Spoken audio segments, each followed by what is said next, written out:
사도행전 22장 말씀입니다. 사도행전 22장은 바울이 이 유대 백성들 앞에서 간증하는 내용입니다. 지금 바울은 목숨을 걸고 예루살렘에 왔다가 붙잡혔습니다. 붙잡혀서 지금 거의 어렵고 위험한 상황이지만 그런 상황에서도 이 복음을 전파하고 있는 거죠. 그래서 자기를 이제 핍박하는 백성들을 향해서 지금 복음을 전하는 것입니다. 그래서 오늘 이 22장 내용이 그 복음 전하는 내용인데, 이 복음을 전하는 내용이 이제 간증하는 것입니다. 여기서 보면은 우리 흔히 이제 간증을 하잖아요. 간증. 그래서 간증이라는 것은 내가 예수님을 어떻게 만났는가, 이런 것들 이야기하는 것인데, 이 간증은 크게 이제 세 파트로 나눌 수가 있습니다. 이 바울이 간증한 걸 보면 예수님 만나기 전에 나는 어떻게 살았는가 하는 것입니다. 그리고 내가 어떻게 예수님을 만났는가, 그리고 예수님 만난 후에 내 삶은 어떠했는가, 이게 이제 간증의 핵심적인 내용이죠. 그래서 이런 간증을 우리도 할 수 있어야 되고 해야 하는 것입니다. 자주 해야 됩니다.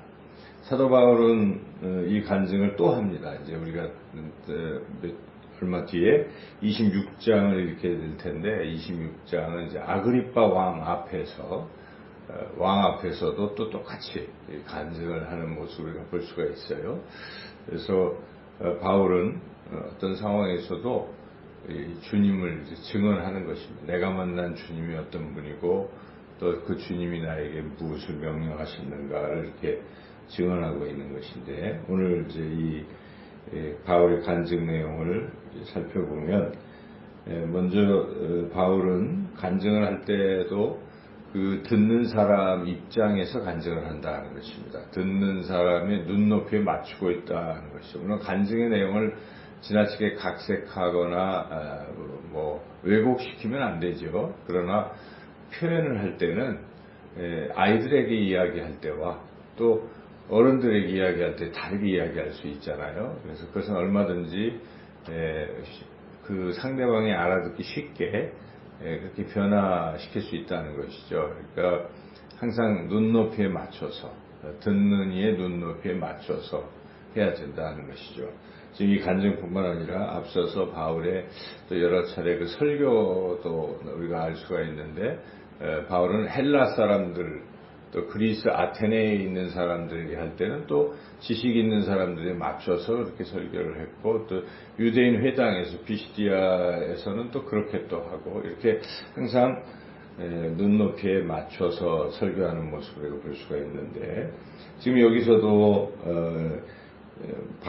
바울은 헬라 말도 하고 히브리 말도 할 줄 압니다. 그래서 여기서는 유대 백성이기 때문에 히브리 말로 하는 거예요. 2절에 보니까 그들이 그가 히브리 말로 말함을 듣고 더욱 조용한지라, 자기 말로 하니까 저 친숙하게 느끼는 거죠. 그래서 이렇게 바울은 그 입장에 맞춰서 전하고 있다는 것이고, 3절의 내용을 봐도 유대적인 배경을 한참 설명하는 것이죠. 그들이 관심을 가질 만한 것, 그들은 율법을 굉장히 관심 있게 보는데, 가말리엘이라는 바리새파의 당시 가장 또 명문 그런 스승 밑에서 율법에 대해서 공부를 했다, 그리고 하나님에 대해서 열심히 있다, 이제 여기까지 들으면 굉장히 친숙하게 느끼겠죠. 그래서 그렇게 어떤 눈높이에 맞추는 이제 그런 간증을 하고 있다는 걸 우리가 알 수가 있고, 그리고 바울은 예수님을 만나기 전에는 그 누구보다 예수님 믿는 사람을 한참 핍박했다, 이제 그 얘기를 이렇게 쭉 하고 있습니다. 우리도 한번 돌아봐야 돼요. 물론 나면서부터 예수를 믿는 사람들은 그런 변화가 크게 없지만, 그냥 세상 속에 살던 사람들은 예수님을 만나기 전까지 상당히 달라요. 자기 인생을 돌아봐도 내가 예수님을 만나기 전에 나는 어땠는가. 모든 가치관은 자기 중심이잖아요. 자기 모든 걸 자기가 판단하고 자기를 위해서 살아가는 인생인데 예수님 만나면 달라지는 거죠. 그래서 바울도 예수님 만나기 전에는 예수님을 오히려 믿는 사람들을 핍박하는 그런 입장에 자기 생각대로 그렇게 살았다 하는 것을 우리가 알 수가 있고, 그러던 바울에게 주님이 찾아오신 것입니다. 그래서 예수님 만난다는 것은 우리가 막 만나자 해서 만나는 게 아니에요. 사실 찾아오시는 것입니다. 하나님은 찾아오시는 하나님이시라는 것이죠. 잘 생각해 보면 하나님께서 내게 찾아오신 것입니다. 여러분의 인생 가운데서도 내가 힘들었을 때 어떤 상황 속에 하나님 내게 찾아오신 것이죠. 우리가 그때를 다시 한번 회상할 필요가 있어요. 그래서 그러한 순간들, 강력하게 주님이 느껴졌던 순간들이 있을 것입니다. 저도 제 인생에서 대학교 4학년 때 아주 주님을 깊이 체험했습니다. 그래서 그때 그 만난 주님, 그 이후 제 삶이 많이 변화가 되었는데, 그런 어떤 계기들이 있는 거죠. 이렇게 주님을 만나는 과정, 주님이 직접 사울에게 찾아오셔서 사울아 사울아 네가 왜 나를 박해하느냐 이렇게 말씀하셨던 거죠. 이 예수님은 누구실까? 지금 이 시기적으로 보면은 이것은 예수님이 십자가에서 죽으신 지 좀 한참 지난 일인데 어떻게 예수님이 나타나셨을까? 예수님은 부활하셨습니다. 십자가에서 죽으시고 사흘 만에 부활하셔서 계속 계신 것입니다. 지금도 우리 예수님 살아계신데 그 예수님께서 바울에게 나타난 것을 우리가 보면 주님의 부활을 우리가 또 믿을 수가 있죠. 그래서 바울도 고린도 전서 15장에서 간증하잖아요. 그 부활하신 예수님이 만삭되지 못한 나에게도 나타났다. 이렇게 여러 사람들에게 나타나고 500여 명에게도 나타나고 나에게도 나타났다. 이런 간증을 합니다. 그래서 우리 예수님의 부활은 사실이죠. 그래서 바울은 십자가를 증거하는 사람인데 사실은 바울은 예수님의 십자가를 처음에 믿지 않았던 사람이죠. 그 십자가의 도를 전하는 것을 방해하고 죽이려던 바울이 어떻게 거꾸로 십자가를 전하게 되었는가? 그것은 부활하신 예수님을 만났기 때문에. 그러니까 바울 신앙은 부활부터 시작하는 것입니다. 부활하신 주님을 만나서 십자가를 믿게 된 것이죠. 그래서 이 부활이 굉장히 중요하죠. 부활하신 주님을 만나는 것이. 바울은 그렇게 부활하신 주님을 만나게 되었다 하는 것입니다. 만난 후에 바울의 삶을 우리가 아는 것처럼 바울은 이방인의 사도로서 이방인들에게 복음을 전하는 삶을 살게 되었다 하는 것인데, 저는 오늘 말씀 읽는 가운데 특별히 은혜 받은 말씀의 한 절이 있습니다. 그것은 바울이 이렇게 부활하신 예수님을 만난 후에 예수님께 바울이 하는 그런 말입니다. 10절을 같이 한번 읽어보겠습니다. 내가 이르되 주님 무엇을 하리이까? 주께서 이르시되 일어나 다메섹으로 들어가라. 네가 해야 할 모든 것을 거기서 누가 이르리라 하시거늘. 주님 무엇을 하리이까? 이 말씀 참 중요합니다. 주님. 그러니까 바울은 그동안 주님 믿는 사람을 핍박하다가 주님을 만난 뒤에 눈도 이제 보이지 않게 됐습니다. 강렬한 빛에 의해서. 이런 상황에서 바울이 한 이야기가 무엇입니까? 주님, 제가 이제부터는 어떻게 살아야 되겠습니까? 주님, 무엇을 해야 되겠습니까? 라고 묻는 것이 참 중요하다는 것이죠. 저도 제 인생에서 대학교 4학년 때 그렇게 주님을 강렬하게 만났지만은 주님, 제가 어떻게 살아야 되겠습니까? 하는 그런 질문을 잘 못한 것 같아요. 그러다가 또 이제 집사로 신앙생활을 하다가 한 40세 조금 못돼서 또 40일 새벽 기도하는 가운데에 그런 강렬한 것을 제가 느끼고, 주님 그럼 앞으로 제 인생을 어떻게 살아야 되겠습니까? 라고 여쭤본 것 같아요. 그때 주님이 저에게 그런 강렬한 마음을 주셔서 지금 계기를 걷고 있는데, 그런 것이 참 중요한 것 같습니다. 우리 신앙에서 예수님을 만나서 우리가 구원받고 은혜받고 살아가잖아요. 근데 그 은혜 받은 거 참 귀한 것이고 우리가 누리고 사는 거 참 중요하지만 은혜를 받았다면 주님, 제가 그럼 주님 무엇을 해야 되겠습니까? 주님 어떻게 살아야 되겠습니까? 하는 그런 질문을 해볼 필요가 있습니다. 이 기도는 뭘 해달라고 하는 부분도 많이 있지만은 그런 질문도 좀 필요한 것입니다. 주님 어떻게 살아야 될까요? 주님 제가 어떻게 해야 될까요? 라고 여쭙는 기도 굉장히 중요합니다. 안 여쭤보니까 대답을 못 듣는 거죠. 관심이 없기 때문에 들을 수가 없어요. 그래서 우리가 항상 주여 어떻게 제가 살아야 되겠습니까? 주를 위해서 제가 무엇을 해야 되겠습니까? 라고 꼭 묻는 기도를 드려본다면 주님께서 성령을 통해서 우리에게 그 세미한 음성으로 들려주십니다. 그래 너는 이렇게 살아라, 이렇게 해라, 오늘 이런 길을 가라, 이렇게 말씀하시는 것입니다. 그래서 이렇게 바울과 같이 10절에서 주님 무엇을 하리까? 라고 묻는 이게 참 귀한 것 같습니다.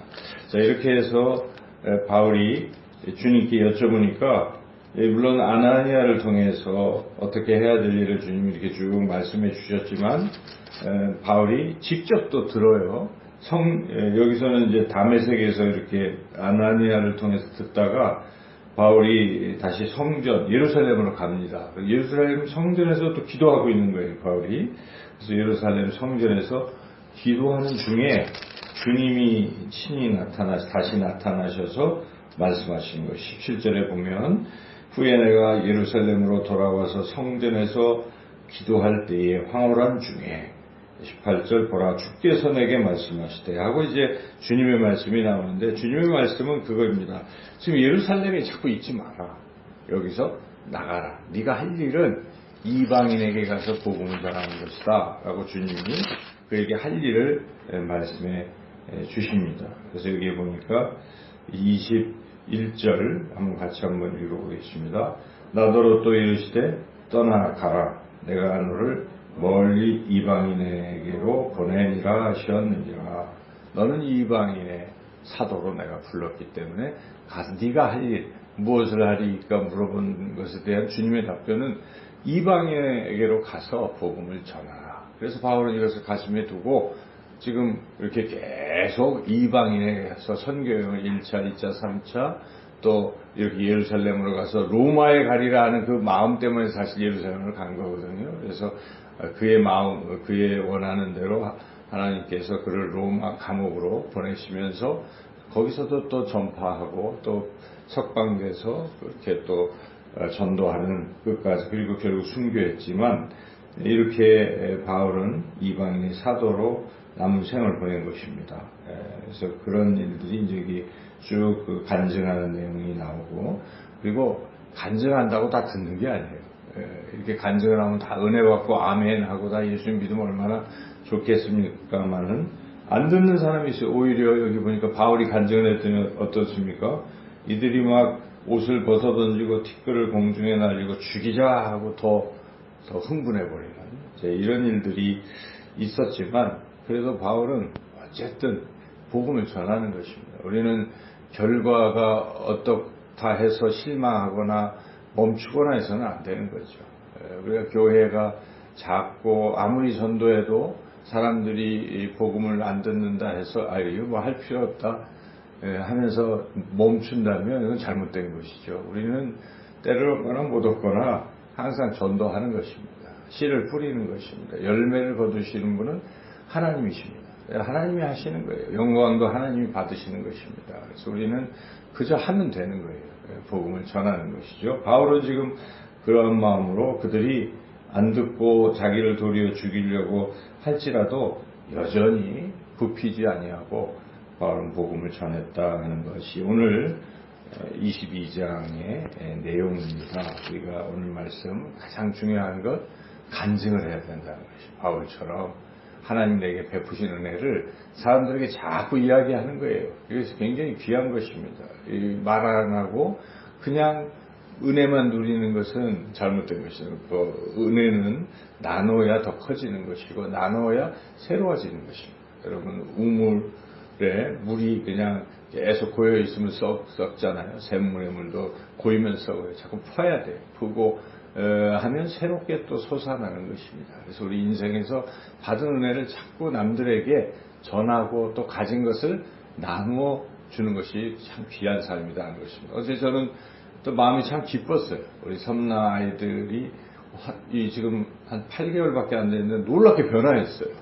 처음에는 서로 가지려고 막 욕심 사나 어떤 아이들이, 그 중에 어떤 아이들이 이제 중국, 아버지가 중국이니까 갔다가 왔어요. 왔는데 거기서 이렇게 초콜릿을 사가지고 그걸 애들한테 이렇게 하나씩 나눠주고 싶다고.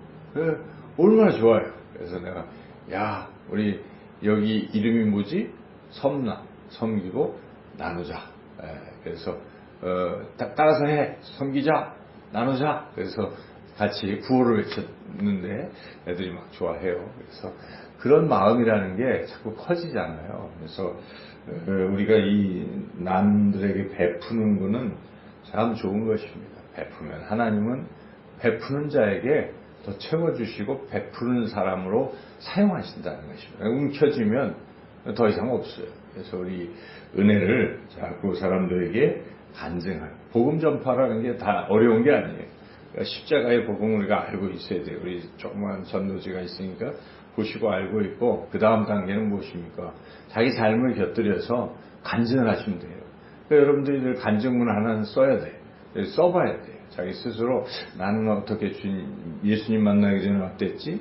예수님을 어떻게 만났지? 만난 뒤에 내 삶은 어땠지? 특히 이제 우리가 간증할 때 뒷부분을 많이 이야기하면 되거든요. 근데 뒷부분을 잘못 이야기하면 나는 아팠는데 건강하다, 나는 가난했는데 부자가 됐다, 이런 식의 초점을 맞추는 것보다는 나는 여전히 아프고 또 여전히 가난한데도 변화된 것은 주님 만난 뒤에는 내가 이걸 이길 수 있게 되었다.